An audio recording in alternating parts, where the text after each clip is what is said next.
Chaque été, le sud de la France fait face à une menace récurrente, les incendies de forêt.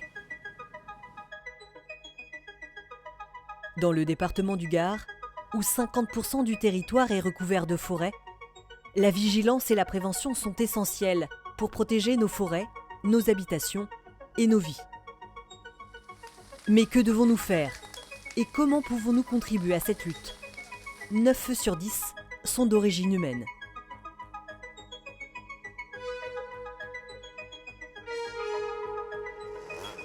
Le débroussaillement est plus qu'une simple précaution. C'est une obligation légale pour les propriétaires situés dans les zones à risque. Débroussailler 50 mètres autour de sa maison, c'est limiter la propagation des flammes, réduire l'intensité du feu et faciliter le travail des sapeurs-pompiers.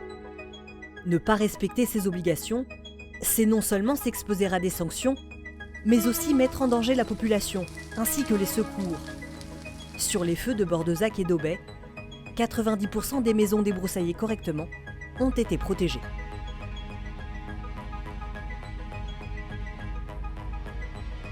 Face à un incendie, chaque geste compte. Rappelez-vous, les sapeurs-pompiers sont là pour protéger la vie humaine en priorité. Il est crucial de ne pas encombrer les routes pour leur permettre d'agir efficacement. Maintenant, si le feu arrive, que vous êtes chez vous, les règles de bon sens vont s'appliquer. On va commencer par fermer les portes, les volets, les fenêtres de son habitation. On a débroussaillé, on est en sécurité. Vous avez une bouteille de gaz, vous la fermez. Le barbecue extérieur, vous le fermez.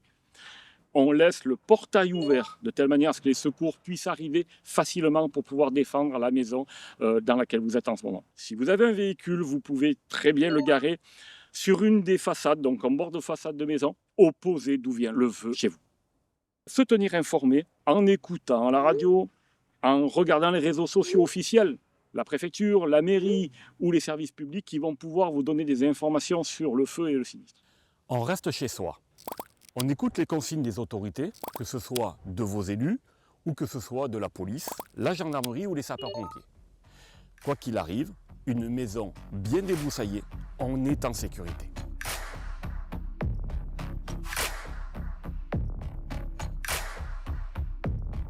La prévention, c'est l'affaire de tous. Dans le Gard, les autorités locales, départementales et les services de secours mettent en place des dispositifs de surveillance et de prévention tout au long de l'année.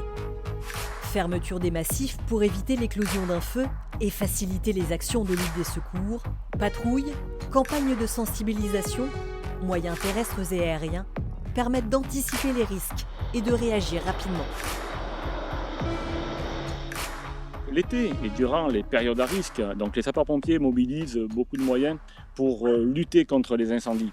On a bien sûr les camions, on va avoir les hélicoptères bombardés d'eau, les avions comme le Canadair ou le Dash, mais également des drones ou des dispositifs de caméras de détection des feux de végétation.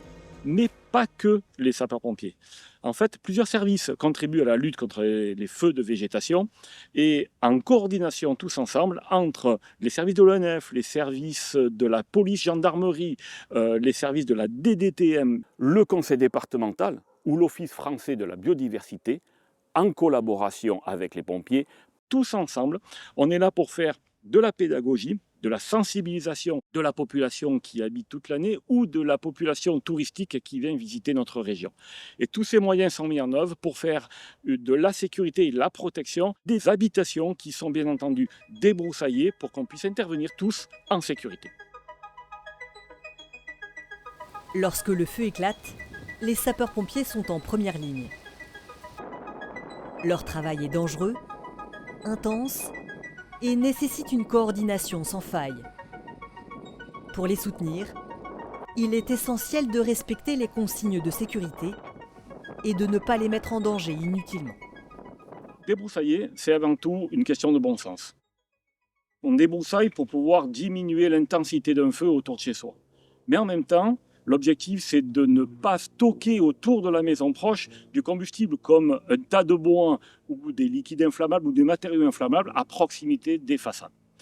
Et débroussailler, ça ne veut pas dire détruire toute la forêt. Il n'y a qu'à regarder autour de nous. On a un débroussaillement qui est très bien fait et on a gardé une vue agréable autour de chez nous, aussi bien avec la nature qu'avec les bouquets d'arbres. Et ça permet surtout d'avoir une maison en sécurité, de préserver sa vie et sa maison. Et puis le débroussaillement, ça permet aussi, en cas de feu de végétation, aux sapeurs-pompiers de pouvoir intervenir en toute sécurité. La lutte contre les incendies de forêt ne peut réussir que grâce à une responsabilité collective. En respectant les obligations de débroussaillement et les arrêtés d'emploi du feu suivant les risques, en adoptant les bons réflexes face au feu et en soutenant les efforts des sapeurs-pompiers, nous pouvons tous contribuer à préserver notre patrimoine naturel et assurer notre sécurité. Protéger notre environnement, c'est l'affaire de tous. Ensemble, faisons la différence.